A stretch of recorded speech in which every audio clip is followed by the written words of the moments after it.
Hi there. Welcome back to the weekly stand-up with Rich and Amy. And here we are at our people segment where we talk to people who are doing very interesting things in the blockchain world and looking at different applications, and people who are talking about blockchain and just really on the leading edge a lot of the time. Like the individual that we have today, our guest on our show today is Roop Singh.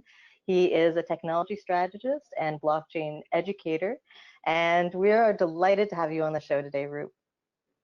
Well, thank you so much for having me. I mean, this is exciting, and I'm honored to be here. Yeah, that's great. Great. We've certainly we watched some of your TED talks, and you've done a great job sort of evangelizing blockchain to the world. So it's great to have you here. I'm glad you like them. It looks like you've had an exciting couple of years, and it sounds like it just from our chat just before we started the show today. I was wondering if you could tell our listeners a little bit about your background. It looks to me like you went from being a business process architect to, a leading blockchain thinker in just a couple of years. So wondering how you did that and why you did that. Yeah, thanks, Amy. That is quite an interesting journey. So, I have spent most of my life at the intersection of business and technology. My background, educational background, is in computer science and engineering, and also in information systems and designing business of technology as well. So, as a business process architect, I had been mostly in consulting world, either inside big companies as an inside resource or consulting from the outside. And there was a point around 2017 when I was very frankly dissatisfied with what I was doing professionally. I didn't think my potential was being utilized as it were, and I was not on the leading edge of technology, not solving the problems that I wanted to solve. And I could see how things could be different and how I could change the world in a different way. So I actually quit my corporate job and I started traveling, one of those eat, pray, love kind of stories.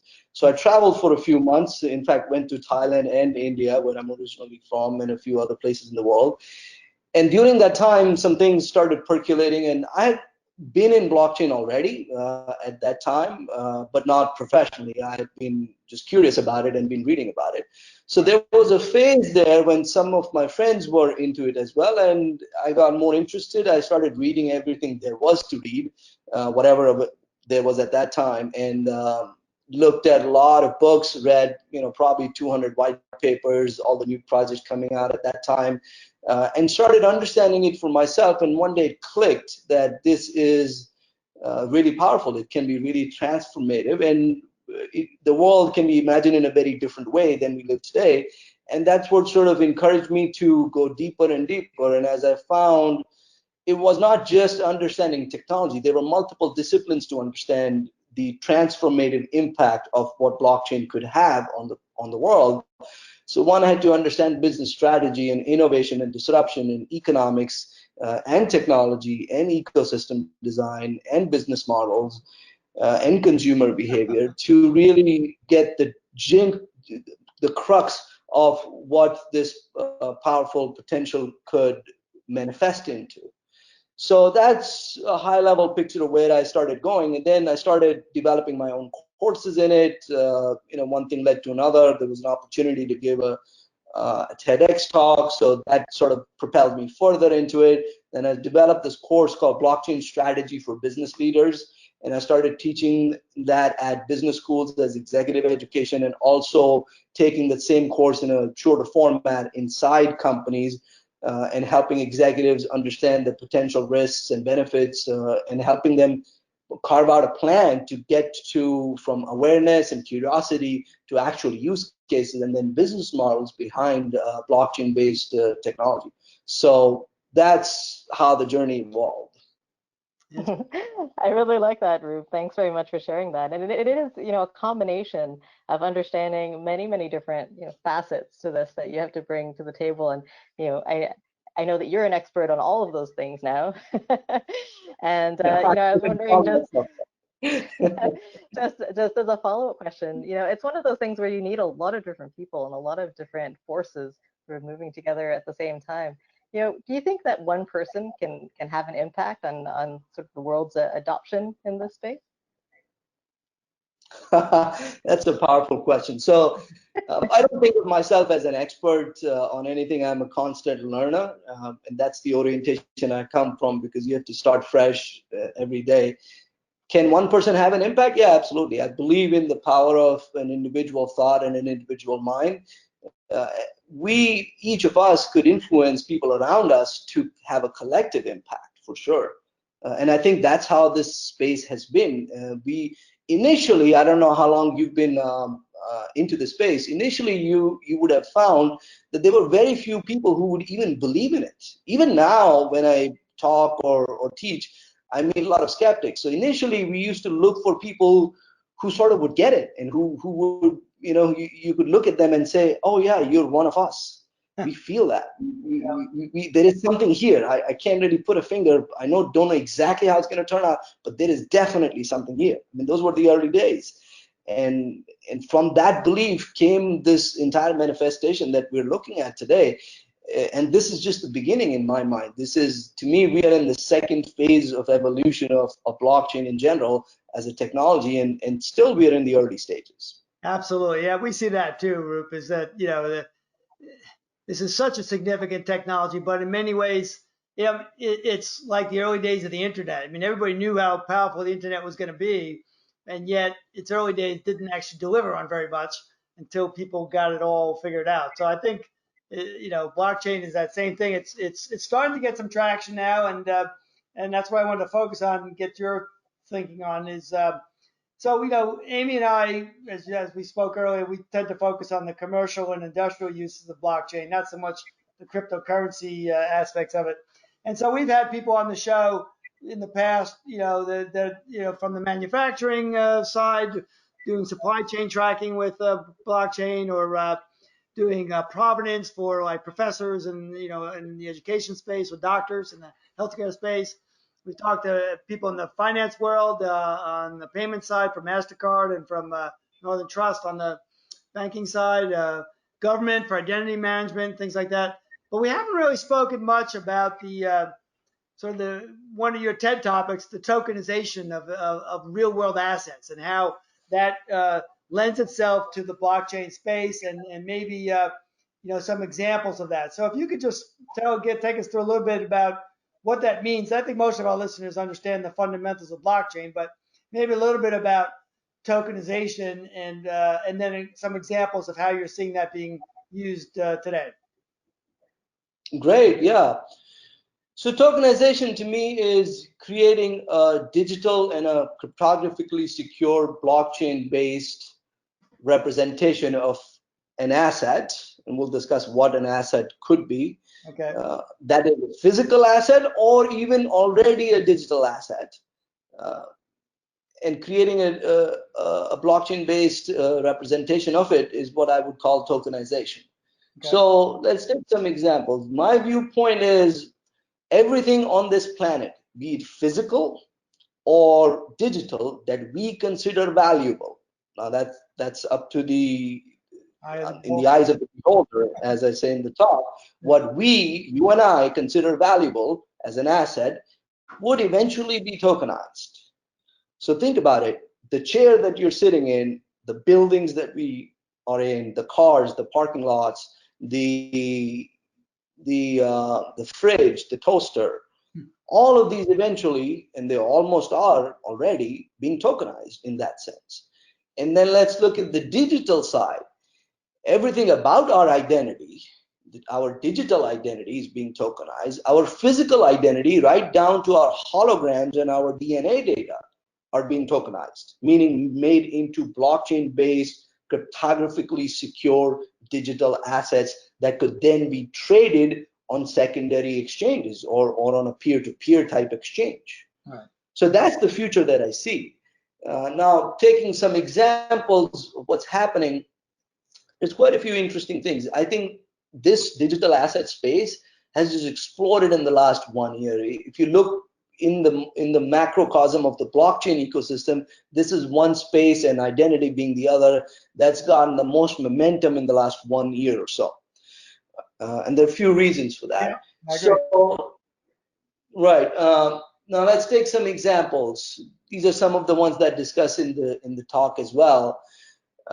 Let's talk about securities being tokenized in that sense. So what I see happening is a lot of private placements or private equity type security instruments are now being converted into blockchain-based instruments.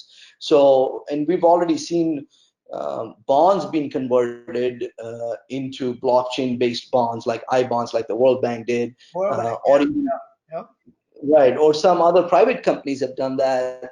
I remember a company out of UK called Navarro. Navarro, I think in 2017 or 2018 probably, issued a blockchain-based, Ethereum-based bond as a legal and a financial instrument regulated and authorized by the UK authority to be used as a normal financial and legal instrument.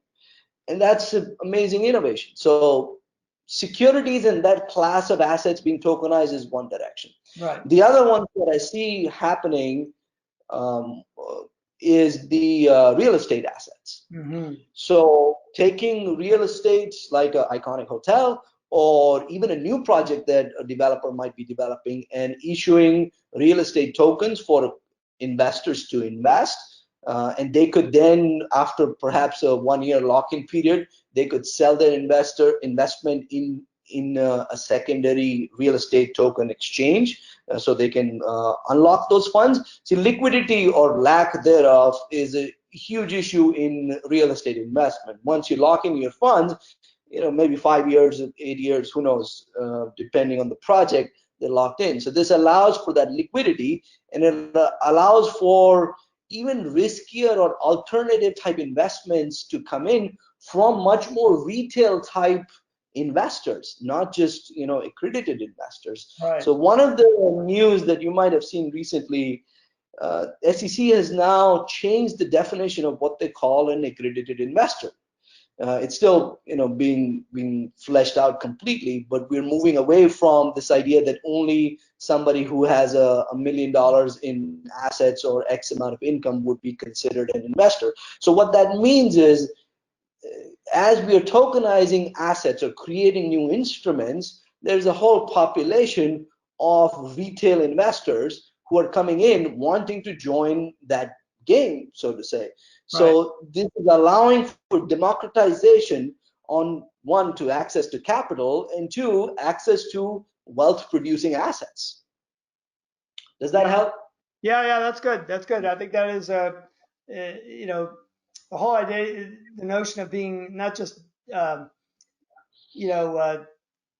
securing the asset with a token, but being able to then trade it and on an open market, I think is the key thing about it that makes it that sort of leverages the blockchain concept. So the whole the notions of immutability and transparency and then security really come to play when you're dealing with the digitized version of a house or something like that, because obviously that is a significant asset and a significant dollar amount involved, and it needs to be tracked very carefully. So it's a natural place for blockchain to play, where there's lots of parties, nobody really trusts each other, but everybody wants to play, as you say, and participate.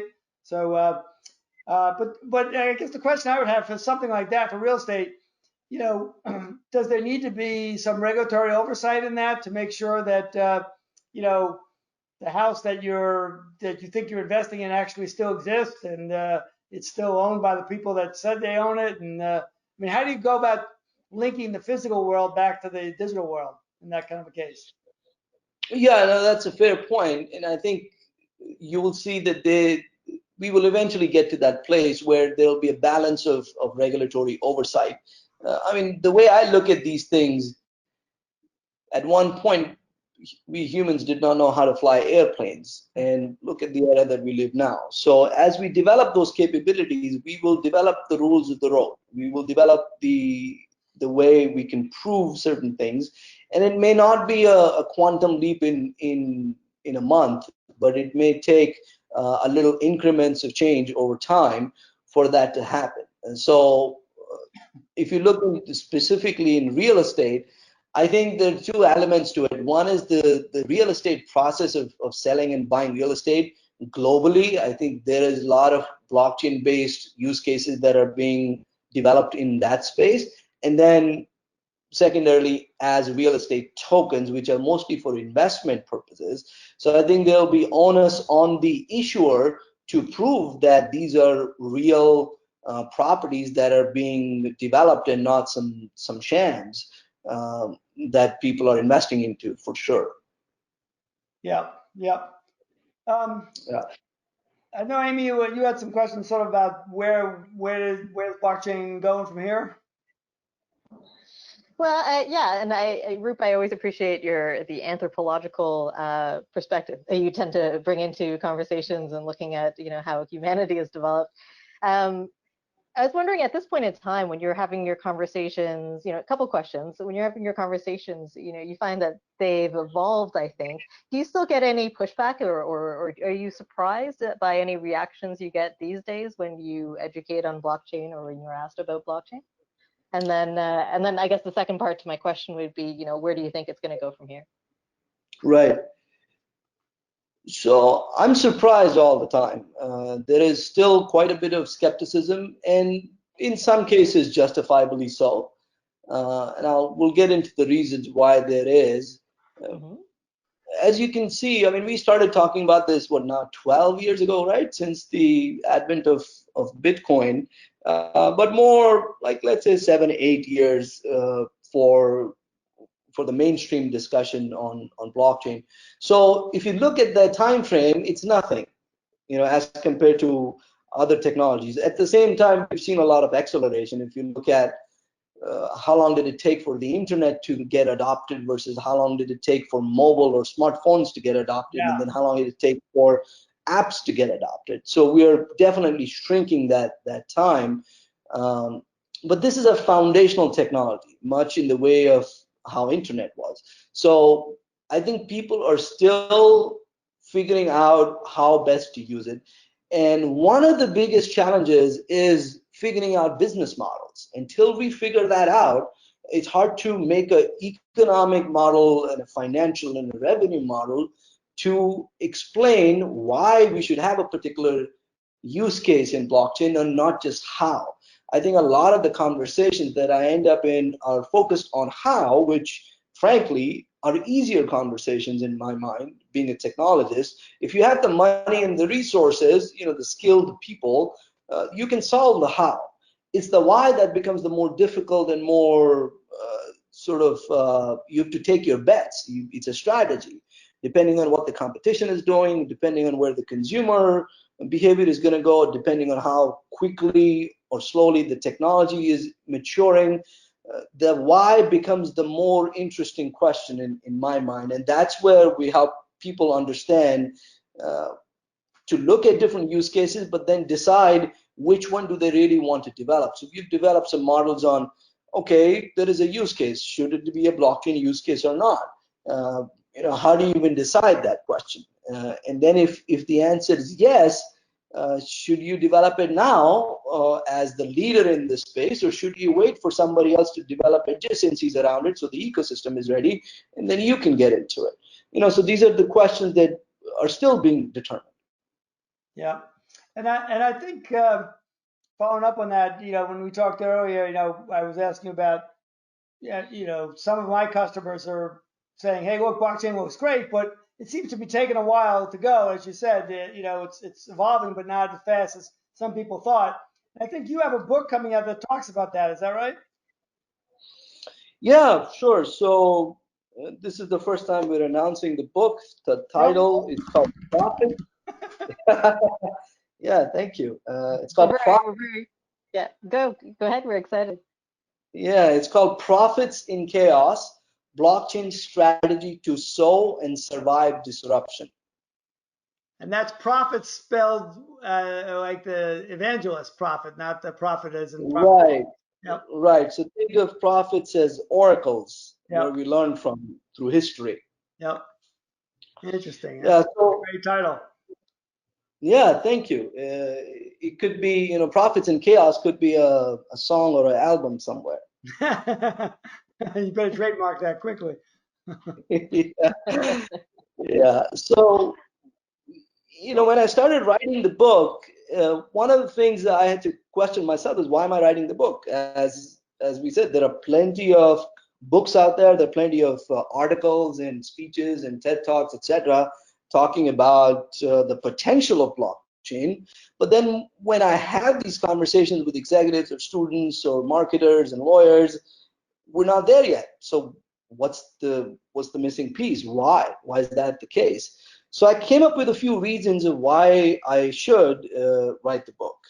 So here are some of them, and we go into a lot more detail in the book, obviously. Sure. But I feel like people have a surface level awareness of a very few dimensions of this truly multi-dimensional field, as we were discussing.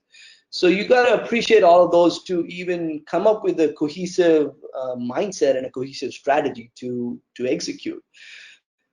Then I found that the team's technical knowledge of how to develop some blockchain solutions did not convert into why for certain blockchain use cases.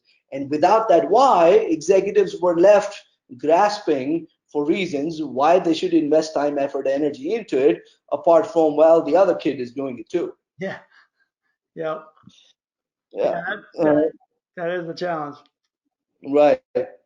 And I also saw that the people who I spoke with, they also gravitated towards few use cases that they could relate with because of their personal experience or their professional life, their lens of how they see the world.